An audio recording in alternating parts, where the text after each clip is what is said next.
والله هذا يرى أمه في المنام، والقصة والله حقيقية. يرى أمه في المنام أنها في اليمن، وكل ما سأل أبوه عن أمه يحدثه الأب أن أمه متوفية من 30 سنة. طبعا الإنسان لما يفكر العقل، فقرر يوم من الأيام أن يذهب إلى أحد الرواة ويقص عليه القصة. والله ذهب وأعطاه القصة، المنام أو الرؤية التي دائما ما تزوره في المنام وتقضي مضجعه.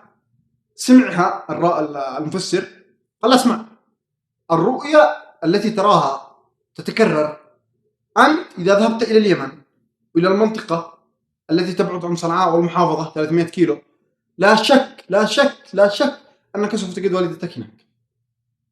تخيلوا الفرحة عندما يسمع هذا الكلام من مفسر فسر عدة رؤى، وكان استحقاق التفسير 100%.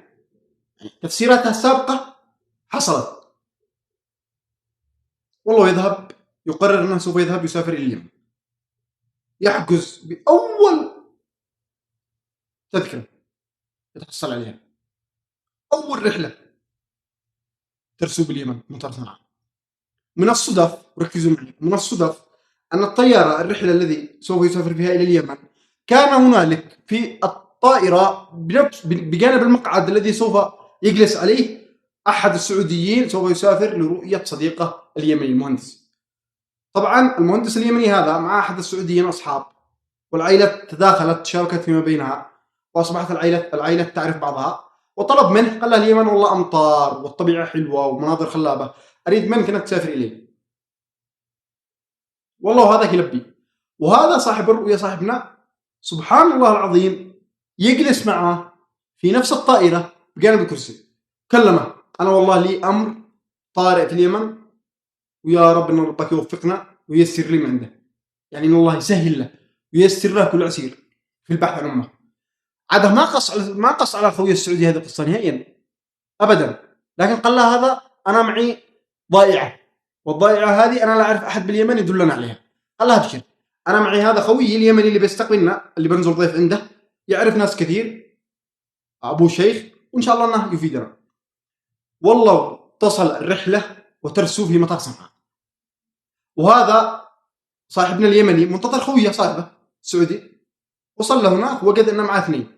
والله يستأجر أيضا غرفتين، لأنه قد كان يستأجر غرفتين له ولخويه السعودي، لأنهم بعيدين عن القرية والرحلة وصلت في الليل، فيقضون ليلهم في الفندق، ومن ثم إذا جن الصباح تحركوا.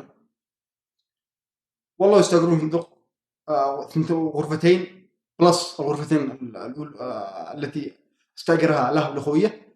والله يتروشون ويأخذون دوش خفيف كذا، شاور، وينامون، إلا صاحبنا اليمني أعطاهم الذبيحة والعزومة في بهو الفندق. والله قال اسمع، أنا معي هؤلاء أصحابي، هذا ما بادر إليه بالكلام إلا وقت ما قلطوا على العشاء. كلمه، قصة كذا كذا، قال لا أبشر، أنا من جهتي والله العظيم إني ما بقصر، بس هو اللازم معه والمواجيب. والله قال له أعطني اسم أمك، أعطاه اسم الأم. والصاحب الرؤية هذا في بشارة بقلبه، يقول يا رب ما أرجع من اليمن وأعد من اليمن إلا أمي معي. 35 سنة هو يحلم بوالدته. والله يا إخواني كلمه، أعطاه الاسم، سووا كذا بحث. بعد ما عملوا بحث شامل وجدوا أنهم قد يجدون الأم بهذه القرية التي هنالك حرمة تزوجت في السعودية في الرياض قبل 35 سنة. والله يسألون ويروحون لهناك. تحرك المهندس اليمني مع خويه مع صاحب الرؤية وابن عمه بسيارات، يصلون إلى هذا المنزل، يطرقون الباب، السلام عليكم. وعليكم السلام.